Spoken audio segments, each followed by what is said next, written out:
सोना और चांदी लगातार हॉट टॉपिक बने हुए हैं और आज एक बार फिर से इनफैक्ट कल शाम को ही सोने ने 1 लाख के लेवल को पार कर दिया था, जहां माना जा रहा था कि सोने के भाव में अब स्थिरता आएगी। जो अचानक से ही यू टर्न मारा है सोने ने कि सोने का भाव फिर से 1 लाख के पार पहुंच गया।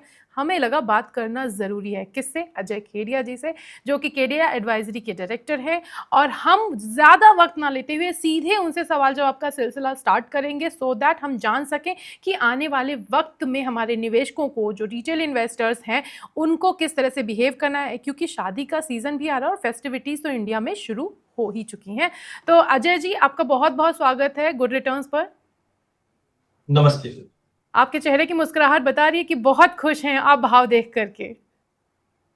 नहीं, बिल्कुल सोना बढ़ता हुआ इंडियन को तो बहुत ही अच्छा लगता है। खास करके अगर हम गृहिणी की बात करें तो हम जानते हैं कि करीबन 28,000 टन सोना घरों में पड़ा है। तो मैं जिससे भी बात करता हूँ, जैसे जैसे सोना बढ़ता है, लाख, अब सोना लाख पे जाके स्थिर होने लग गया है। मतलब पहले लगता था सोना लाख होगा क्या, बट अब लाख के ऊपर सोना और चांदी दिखे हुए तो स्माइल तो रहनी ही चाहिए। सोना इक्विटी से बेटर रिटर्न दिया है, प्रगति जी। या डेफिनेटली मैं वो भी देख रही थी कि इक्विटी से बेटर रिटर्न दिया है। इनफैक्ट गोल्ड प्राइस को लेकर तरह तरह की बातें कही जा रही थी। कल ही मैं रिपोर्ट पढ़ रही थी कि इनक्रेड इक्विटीज़ ने बोला है कि सोने का भाव इंटरनेशनल मार्केट में $5,000 तक पहुंच सकता है। और सेंट्रल बैंक्स की जो सोने की खरीदारी है वो भी वापस से बढ़ने लग गई है। WGC भी कई तरह की बातें कर रहा है। आपका टेक क्या है सोने के भाव को लेकर के, क्योंकि 6 महीने तक बताया जा रहा था कि अभी स्थिरता है, 1 लाख के लेवल फिर से आ गए, इसके बाद में क्या है नेक्स्ट टारगेट? देखिए प्रगति जी, सोने में हमने पिछले 5-6 सालों में एक जबरदस्त तेजी देखी और सोना एक ऐसा असेट क्लास बन चुका है। बहुत बार हम देखते हैं कि पहले मार्केट एकदम सुस्त रहता है, बट जैसे जैसे एनवायरनमेंट बनता है वैसे बड़ी तेजी आती है। ऐसी तेजी हमने पास्ट में भी देखी है। या चलिए, मैं 1970, 80, 90 की बात नहीं करता हूं, मैं 2008 की बात करता हूं, जब हमने ग्लोबल फाइनेंशियल क्राइसिस देखा था। वो समय में भी इंटरनेशनल में सोना $650 से चलना चालू हुआ। और जो अप्रैल 2011 तक 1920, या डोमेस्टिक मार्केट की अगर बात करें तो सोना करीबन 2005 में ₹5200 का भाव हुआ करता था फरवरी में। और हायर साइड में हमने देखा था लगभग 30,000 का लेवल एमसीएक्स पे 2011 में छुआ था। अब देखिए, 2011 से लेकर 2020 के बीच में सोना बहुत ही सीमित दायरे में ट्रेड कर रहा था, जो 27,000 के नीचे नहीं जा पा रहा था और 30,000 के ऊपर नहीं जा पा रहा था। लेकिन कोविड के बाद से आप देखिए जो फंडामेंटल में चेंजेस क्या क्या आया। पहला, रशिया यूक्रेन की लड़ाई।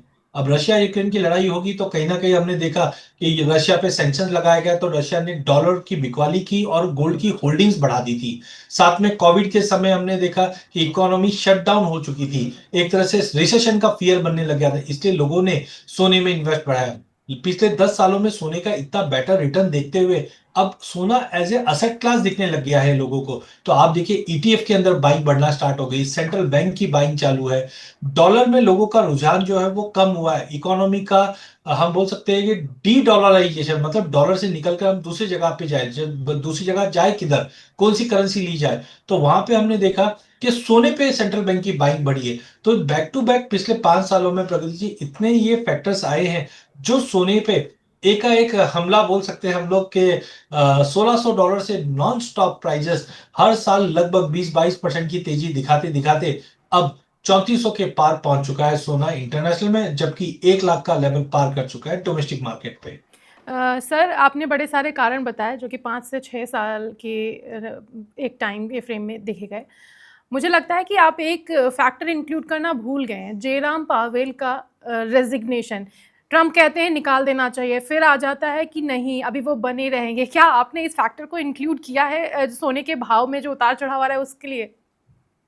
देखिए, ये फैक्टर जरूर मेरे से छूटा है, लेकिन मैं बोल सकता हूँ मैंने डोनाल्ड ट्रंप को इंक्लूड किया है। क्योंकि डोनाल्ड ट्रंप, चाहे आप फेड चेयरमैन की बात कर लो, चाहे टैरिफ की बात कर लो, चाहे रशिया यूक्रेन की बात कर लो, हर जगह डोनाल्ड ट्रंप है। और जैसे हम जानते हैं, पिछले साल नवंबर से जब डोनाल्ड ट्रंप इन ऑफिस आए हैं, तब से हम देख रहे हैं कुछ ना कुछ नए ट्रिगर्स आ रहे हैं। जैसे टैरिफ को लेकर हमने जनवरी में ही देखा था, ये रैशनलाइजेशन की बात हुई, अप्रैल में जाके टैरिफ लग जाते हैं, फिर 90 दिन का हम पोस्टपोन देखते हैं या एक स्टैग्नेंट पीरियड देखते हैं, फिर 1 अगस्त या 15 अगस्त तक की बात हो रही है।